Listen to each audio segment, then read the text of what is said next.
বিপক্ষে যেই একটু মাথা নাড়া দেওয়ার চেষ্টা করছে তাকে অঙ্কুরে ভেঙে দিতেছে।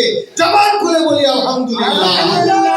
এবং বাংলাদেশে ইসলামের পক্ষে জোয়ার উঠেছে, বলি আলহামদুলিল্লাহ। একটা সময় মানুষকে ভুলভাল বোঝানো যেত, মানুষকে ইসলাম থেকে দূরে রাখার জন্য যা বলতো তাই শুনতো, ওলামায়ে কেরাম থেকে বিচ্ছিন্ন করার জন্য মানুষকে যা বলতো তাই শুনতো।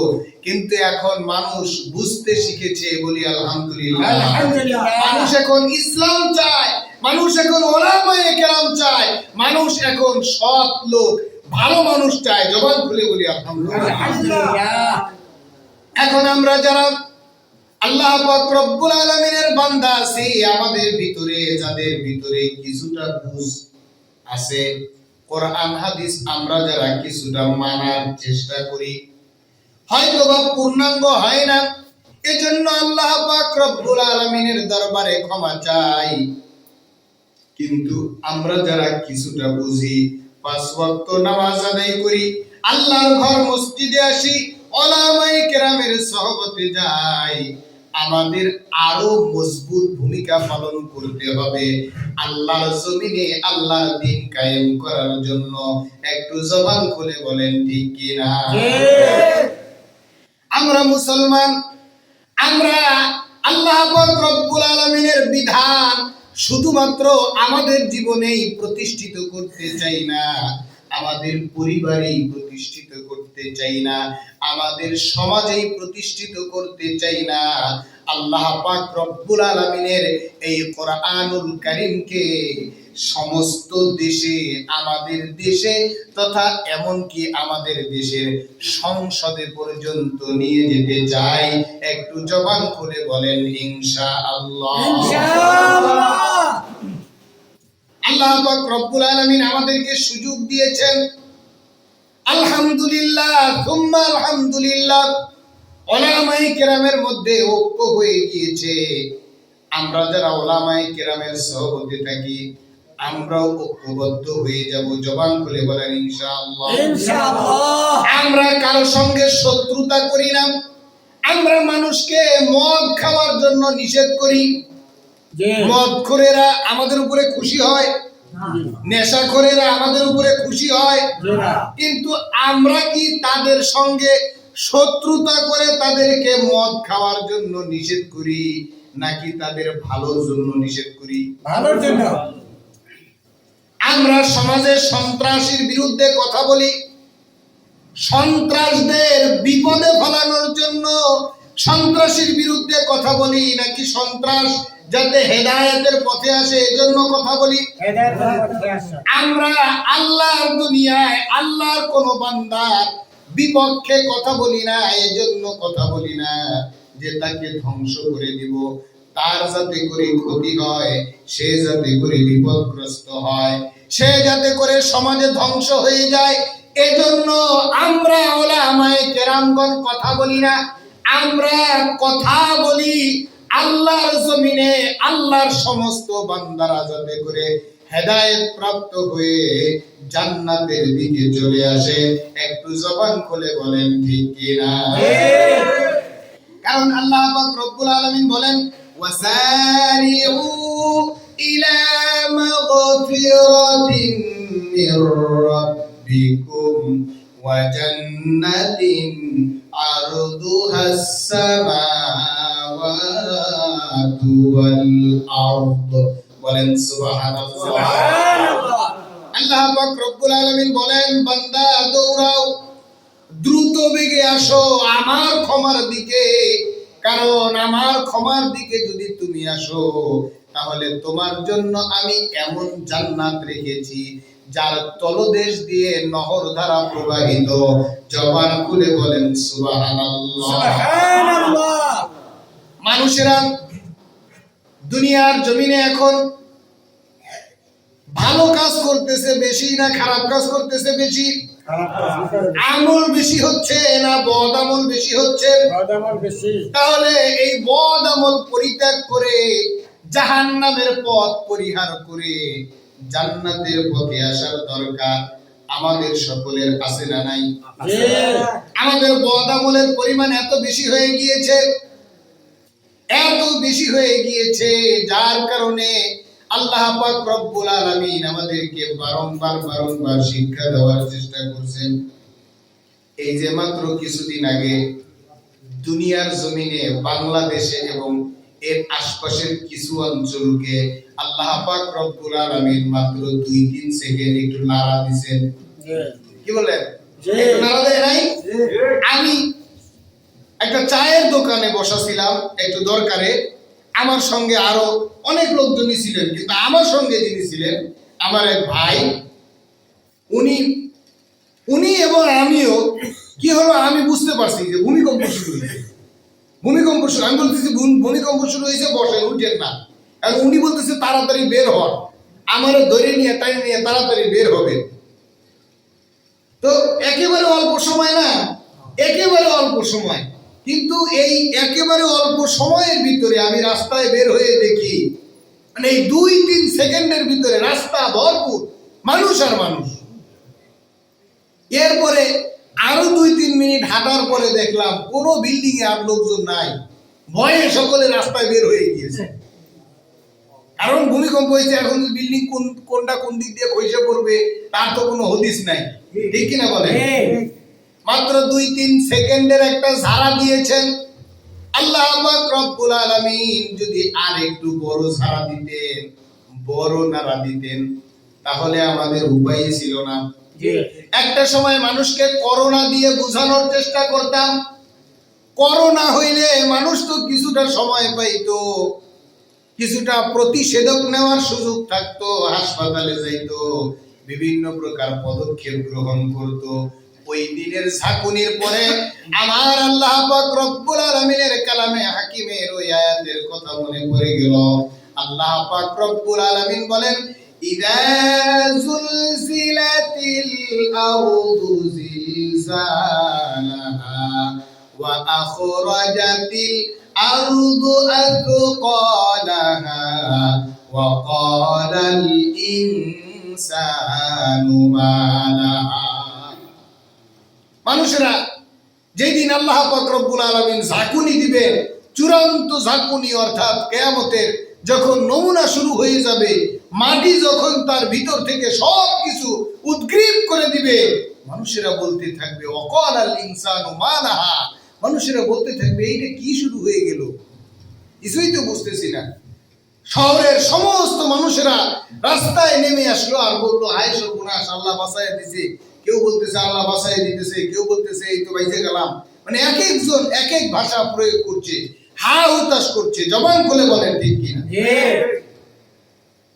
আমি চিন্তা করলাম করোনা থেকে বাঁচার জন্য মানুষেরা চেষ্টা ফিকির করার সুযোগ পেত, করোনা টেস্ট করা লাগতো, এরপরে মরার জন্য নির্দিষ্ট সময় থাকতো।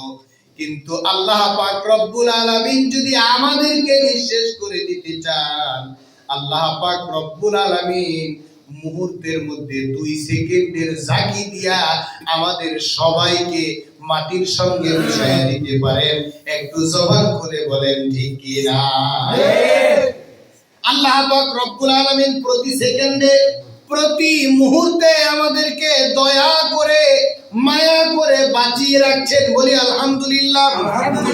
এই দুনিয়ার জমিনে তাহলে আমাদের কিসের বাহাদুরি, আমাদের কিসের চিন্তা ফিকির? আমরা কেন এই চিন্তা করব দুনিয়ায় আমি আল্লাহর হুকুম ছাড়া একটা সেকেন্ড কেন চলবো? কেন আমি দুনিয়াতে আমার মন মস্তিষ্ক প্রসূত কাজ করব? কেন যারা দুনিয়ার জমিনে নিজেদের তন্ত্র মন্ত্র প্রতিষ্ঠা করতে চাই, কেন আমি তাদের পিছনে ঘুরবো? জবান খুলে বলেন ঠিক কিনা? আমি তো তাদের পিছনে ঘুরবো যারা আমাকে আল্লাহর রাস্তা দেখায়। জবান খুলে বলেন ঠিক কিনা? যারা আমাকে হেদায়েতের রাস্তা দেখায়, যারা আমাকে জান্নাতের রাস্তা দেখায়, আমার তাদের সঙ্গেই ঘোরার দরকার আছে না নাই?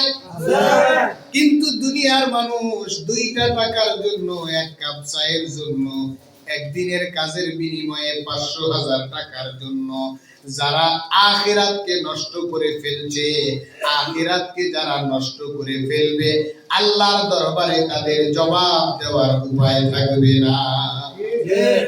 আমরা দুনিয়ার জমিনে আমাদের মন মতো কিছু ইসলাম মানবো আর কিছু মানবো না, ওলামায়ে কেরামের কথার বাহিরে যাব, কোরআন হাদিসের বাহিরে যাব, তাহলে এজন্য আমাদের জন্য চূড়ান্ত ভয়াবহ পরিণাম অপেক্ষা করছে। জবান খুলে বলি নাউজুবিল্লাহ। অনেকে চিন্তা করে নামাজ তো পড়ি, সব হুজুরদের কথা শুনে পড়া যাবে, টুপি তো মাথায় দিছি, দাড়ি তো মুখে আছে, এই বুঝি ইসলাম হয়ে গিয়েছে। এখন বাড়িতে যায় সেটা যা মন চায় তাই করতেছি, সমাজে যায় সেটা যা মন চায় তাই করতেছি, দেশে যা হয় হোক, আমি ঠিকঠাক মতো খাইতে পারলেই হয়েছে। জবান খুলে বলেন নাউজুবিল্লাহ। আমরা যারা একেবারে নিজেদেরকে সাধারণ নাগরিক মনে করি, আমি মনে করি আমার সমাজে কোনো মূল্যায়ন নাই, আমার বুঝি কোনো কদর নাই, আমার কোনো মূল্য নাই, আমি একেবারে পচা গান্দা পেছনের কাতারের মানুষ, এরকম অনেকে মনে করে না? যদি কোনো ভালো কাজের জন্য আহ্বান করা হয়, শক্ত কোনো কথা বলার জন্য বলা হয়, হকের পথে থাকার জন্য বলা হয়, বলে আমার কি কথার কোনো মূল্য আছে, আমার কথা কে শুনবে, আমার কাজের কোনো মূল্য নাই। এরকম অনেকে বলে কিনা?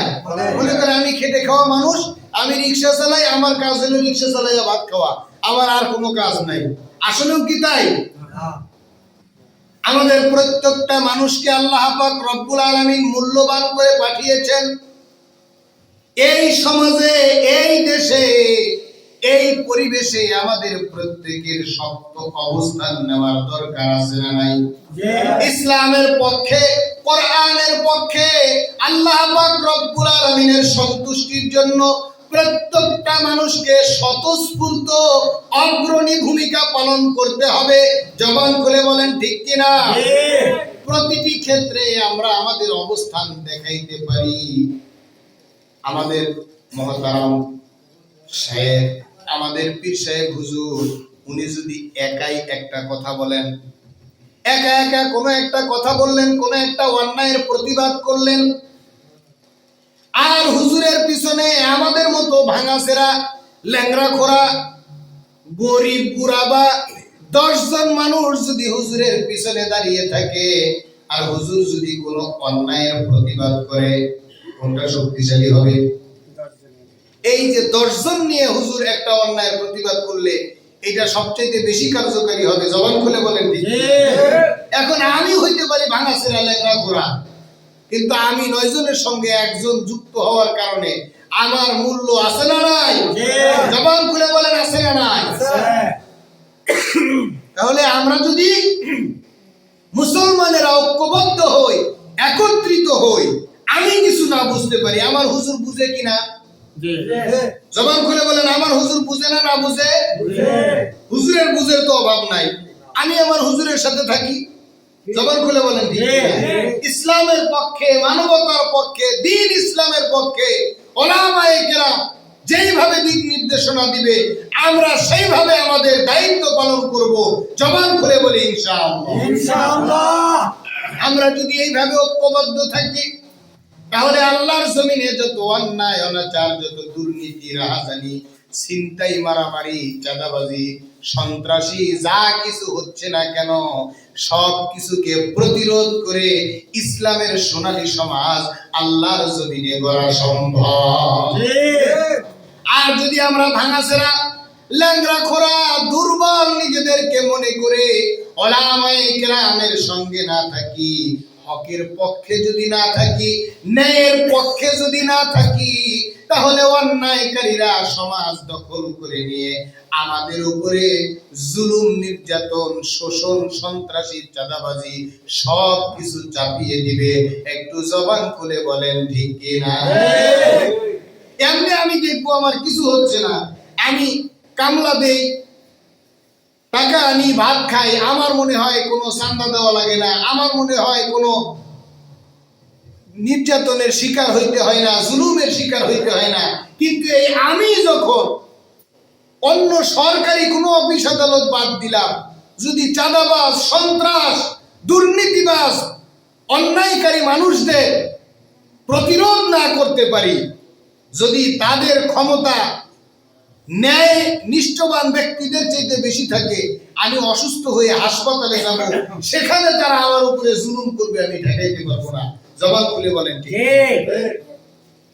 কিন্তু আমরা যদি ঐক্যবদ্ধ থাকি ইসলামের স্বার্থে, আল্লাহর সন্তুষ্টির জন্য, আল্লাহ পাক রব্বুল আলামিন এই যে আমরা ন্যায়ের পক্ষে থাকব, সত্যের পক্ষে থাকব, সমাজে সত্য প্রতিষ্ঠা করার চেষ্টা করব, এই নিয়ত করে আমরা যারা উলামায়ে কেরামগণের হাতকে শক্তিশালী করব, আল্লাহ পাক রব্বুল আলামিন এর প্রতিদান আমাদেরকে দিবেন কিনা? অবশ্যই দিবেন। আল্লাহর হাবিব সাল্লাল্লাহু আলাইহি ওয়াসাল্লাম হাদিসে পাকের মধ্যে ইরশাদ করে বলেছেন, মান রাআ মিনকুম মুনকারান ফালইয়ুগাইয়িরহু বিয়াদিহি ফাইল্লাম ইয়াস্তাতি' ফাবিলিসানিহি ফাইল্লাম ইয়াস্তাতি' ফাবিকলবিহি ওয়া যালিকা আযআফুল ঈমান। একটু জবান খুলে বলেন ইনশাআল্লাহ। আল্লাহর হাবিব সাল্লাল্লাহু আলাইহি ওয়াসাল্লাম বলেন, তোমরা যদি কোনো অন্যায় কাজ, কোনো গর্হিত কাজ হতে দেখো, তাহলে সেটা তোমরা হাতের দ্বারা বাধা প্রদান করো। যদি হাতের দ্বারা না পারো, তাহলে জবানের দ্বারা বাধা প্রদান করো। হাতের দ্বারাও যদি সম্ভব না হয়, জবানের দ্বারাও যদি সম্ভব না হয়, তাহলে অন্তত পক্ষে অন্তরে অন্তরে পরিকল্পনা করো, এই অন্যায় কাজ, এই গর্হিত কাজ সমাজ থেকে, অথবা এই গর্হিত কাজকে সমূলে উৎপাটন করা যায় কিভাবে। এ দায়িত্ব কি শুধুমাত্র হুজুরের, নাকি আমাদের সকলে, সমস্ত উম্মতে মুহাম্মদী? আমরা আল্লাহ রাসূল সাল্লাল্লাহু আলাইহি ওয়াসাল্লামের দেওয়া এই দায়িত্ব যথাযথভাবে পালন করতে রাজি আছি তো ইনশাআল্লাহ? ইনশাআল্লাহ। এইজন্য উলামায়ে কেরামের সোহবতে আমাদের আসার দরকার আছে না নাই? আমাদের এই ইসলাহি মাহফিল দরকার আছে না নাই? আল্লাহর হাবিব সাল্লাল্লাহু আলাইহি ওয়াসাল্লাম বলেন, আল মারউ মা মান আহাব্বা। বলেন আলহামদুলিল্লাহ। আলহামদুলিল্লাহ। আল্লাহর হাবিব সাল্লাল্লাহু আলাইহি ওয়াসাল্লাম বলেন, যার সাথে যার মহব্বত, তার সাথে তার কিয়ামত। বলেন আলহামদুলিল্লাহ। আলহামদুলিল্লাহ। যদি একজন হক্কানি আলেমের সঙ্গে কিয়ামত হয়, হাসর নাসর হয়, তাহলে কোথায় যাওয়া লাগবে? জান্নাতে। জান্নাত আশা করা যায় না? একজন বলছেন জান্নাতে, আর বাকিরা চিন্তা করতেছেন আসলে কি তাই হবে? আপনারা সকলেই বলেন দেখি, হক্কানি আলেমের সঙ্গে যদি হাসর নাসর হয়, জান্নাতের আশা করা যায় কিনা? যাই তো? আমরা সকলে জান্নাত চাই কিনা? আমাদের এই মজলিসে এমন কেউ কি আছেন যে আমার জান্নাতের দরকার নাই? আছি নাকি? কেউ আছি? আমরা সকলে কি চাই? জান্নাত চাই। সকলে একটু জবান খুলে বলেন কি চাই? জান্নাত। আল্লাহ পাক রব্বুল আলামিন আমাদের সকলকে, আমরা যারা বিশেষ করে এক পরিবারভুক্ত হয়ে একে অপরকে আল্লাহর জন্য ভালোবেসে এই দাওয়াতুল হক রাউনাটের এই খানকায় একত্রিত হই, আমরা যারা আসি এবং বসি, কথা বলি এবং শুনি, আমাদের উদ্দেশ্য কি দুনিয়ায় কিছু পাওয়ার আছে? কি বলেন? আমি হুজুর আজকে এসে ওয়াজ করতেছি, আমার জন্য কি এক্সট্রা পয়সা বরাদ্দ আছে? কেন আসছি? আল্লাহর সন্তুষ্টির জন্য আসছি। কেন আসছি? আল্লাহর সন্তুষ্টির জন্য আসছি। আল্লাহ পাক রব্বুল আলামিন আমাদের সকলকে যেন এই ইসলাহি মাহফিলকে জরিয়া করে একত্রে এক জান্নাতে থাকার তৌফিক দান করেন। সকলে একটু জবান খুলে বলি আল্লাহুম্মা আমিন। আর একটু জবান খুলে বলি আল্লাহুম্মা আমিন। বিশেষ করে আমাদের এই খানকার উদ্যোগে সামনে বড় মাহফিল, তাফসীর মাহফিল, কাপাসিয়া উপজেলার সর্ববৃহৎ মাহফিল, বলি আলহামদুলিল্লাহ। আলহামদুলিল্লাহ। এই মাহফিলকে কেন্দ্র করে আমরা সকলে স্বতঃস্ফূর্তভাবে হুজুরকে সহযোগিতা করব তো ইনশাআল্লাহ। ইনশাআল্লাহ। দিন নাই রাত নাই, কোনো অজুহাত চলবে না। বিশেষ করে রাউনাটবাসীর জন্য তো এটা বিশাল প্রাপ্তি। রাউনাটবাসীর ঘুম, খাওয়া দাওয়া, ধ্যান জ্ঞান এই মাহফিলকে বাস্তবায়ন করার জন্যই হতে হবে। সকলে রাজি আছেন তো ইনশাআল্লাহ? আল্লাহ পাক রব্বুল আলামিন হুজুরের হায়াতে তৈয়্যিবা, সেহাতে কুল্লিয়া দান করুন। সকলে বলি আল্লাহুম্মা আমিন।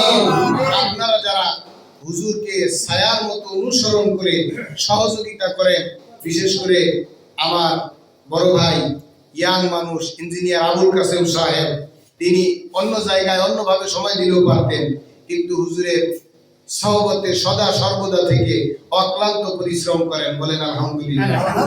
আল্লাহ তাআলা আমার ইঞ্জিনিয়ার ভাইয়ের হায়াতে তৈয়্যিবা, সেহাতে কুল্লিয়া দান করুন। সকলে বলি আল্লাহুম্মা আমিন। এবং আমার সম্মুখে এই যে যত মুরব্বিয়ানে কেরামগণ আছেন, আমার ওই যুবক ভাই আছেন, বিশেষ করে রাউনাট গ্রামের এবং আশপাশের যে সকল ভাইয়েরা হুজুরের সঙ্গে অতপ্রতভাবে স্বতঃস্ফূর্তভাবে জড়িত থেকে হুজুরের তাফসীর মাহফিল, সিরাত মাহফিল, ইসলাহি মাহফিল বাস্তবায়ন করার জন্য দিনকে দিন করে রাতকে রাত করে এই বৃদ্ধ বয়সে এসেও মেহনত করেন, আল্লাহ পাক রব্বুল আলামিন